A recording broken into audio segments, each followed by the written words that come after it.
اس کے علاوہ بھی اس کے اندر بہت سارے مصلحات ضرور ہے جو اس درخت کی انسان کے ساتھ نسبت کو ظاہر کرتی ہے۔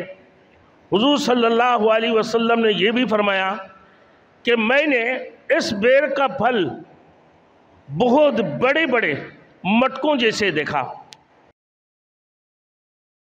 Thanks for watching. Don't forget to like, comment, share and subscribe to Maulana Habibullah Ruhani Official. کہ میت کو جب بھی غسل دینے کی ہو تو اسی پانی کے اندر بیر کی پتہ ڈال دیا کرو۔ اللہ کے رسول نے فرمایا جب میت کی غسل دلانے کی ہو تو اس وقت میں بیر کا پتہ پانی میں ڈال دیا کرو، کیونکہ اللہ نے اس پتے کے اندر ایک خصوصیات رکھی ہیں۔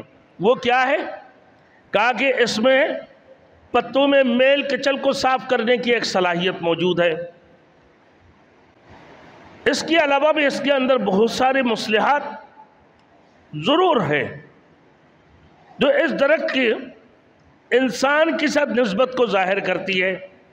حضور صلی اللہ علیہ وسلم نے یہ بھی فرمایا کہ میں نے اس بیر کا پھل بہت بڑے بڑے مٹکوں جیسے دیکھا، جو مقام حجر کے مقام پر ہوتے ہیں، جن میں 6 یا 12 من پانی یا 6 یا 12 من کھجوریں ذخیرہ کی جا سکتی ہے اسی بیر کے اندر، کہ مٹکے کی جیسے یہ بیر کیسے ہیں، مٹکے کی طرح ہے، اور اسی مٹکے کے اندر 6 من یا 12 من پانی آ سکتی ہیں، 6 یا 12 من کھجوریں اسی بیر کے اندر آ سکتے ہیں، اور اس کی جو پتہ ہے ہاتھی کی کان کی جیسے ہیں، ہاتھی کی کان کی طرح اس کا پتہ ہے۔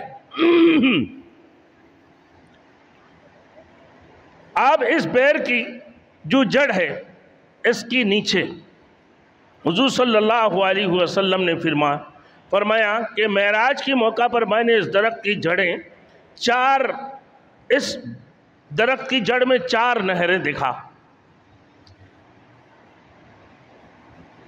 تو رسول مقبول صلی اللہ علیہ وسلم نے جبرائیل امین سے پوچھا یہ کیسے نہریں ہیں؟ تو اس نے بتایا کہ یہ باطنی نہریں کوثر اور سلسبیل میں ہیں، جن کا ذکر قرآن مجید میں موجود ہے۔ قیامت والے دن اسی کوثر کا پانی پرنالوں کی ذریعے سے حوض کوثر میں ڈالا جائے گا۔ قیامت والے دن اسی کوثر کا پانی پرنالوں کی ذریعے سے حوض کوثر میں ڈالا جائے گا، جو حضور صلی اللہ علیہ وسلم اپنے امتیوں کو پانی پلائیں گے۔ فرمایا یہ زہری نہریں، یہ 2 باطنی نہریں، بیر کی جڑ میں اللہ کے رسول نے فرمایا کہ میں نے 4 جڑیں دیکھا، 2 جڑ اس کی باطنی ہیں، ایک کوثر اور دوسرے سلسبیل میں ہیں، جس کی ذکر قرآن مجید میں ہے، اور اسی کوثر کا پانی پرنالوں کی ذریعے سے حوض کوثر میں جا کر پہنچتے ہیں، جو رسول مقبول صلی اللہ علیہ وسلم اپنے امتیوں کو پلائیں گے۔ اب ظاہری نہریں دریا نیل اور فرات میں ہیں۔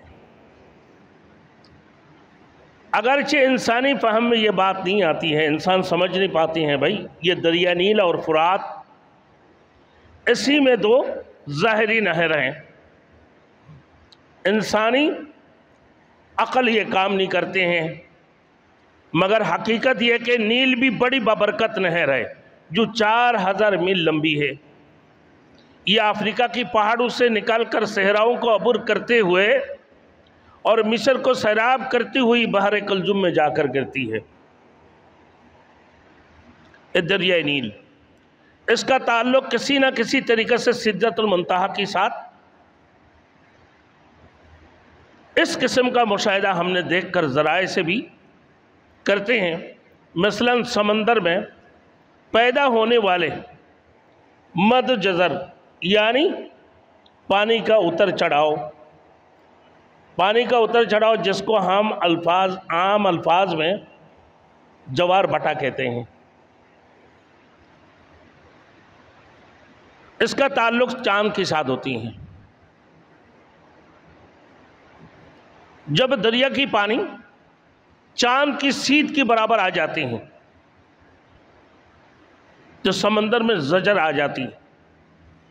جس طرح ہم سمندر کے ساتھ چاند کی ربط کو صحیح طور پر نہیں جانتے، اسی طرح نیل اور فرات کا جو تعلق ہے وہ سدرۃ المنتہا کے ساتھ ہے، وہ بھی ہمارا فہم سے بالاتر ہے، ہم نہیں سمجھ سکتے ہیں۔ ظاہری جو نہریں ہیں دریا نیل اور فرات جو 4000 میل لمبی ہے، یہ افریقہ کی پہاڑوں سے نکل کر صحراؤں کو عبور کرتی ہوئی مصر کو سیراب کرتی ہے، پھر مصر کو سیراب کرتی ہوئی بحر کلزم میں آ کر گرتے ہیں۔ تو اس کی تعلق کہاں سے ہے بھائی؟ سدرۃ المنتہا سے۔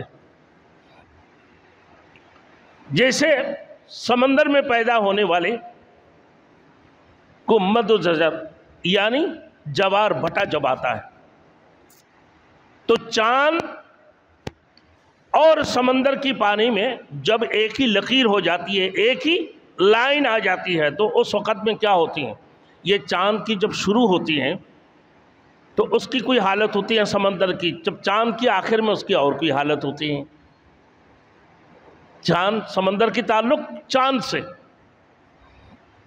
تو یہ ہمیں سمجھ میں نہیں آتی ہے اس کا رابطہ کہ بھائی چاند سے سمندر کی پانی کا رابطہ کیسے ہے اور سمندر کی پانی سے چاند کا رابطہ کیسے ہے۔ تو اسی طریقے سے اسی دریا نیل اور فرات کا جو تعلق ہے سدرۃ المنتہا سے، یہ بھی ہمارے عقل و فہم ہمارے کام نہیں کرتے ہیں کہ بحر کلزم میں آ کے گرتے ہیں، وہ افریقہ کی پہاڑیوں سے ہوتے ہوئے مصر کو سیراب کرتے ہوئے کہاں پہنچے؟ بحر کلزم میں جا کے پہنچتے ہیں۔ تو یہ ایک بابرکت دریا ہے یہ بھی۔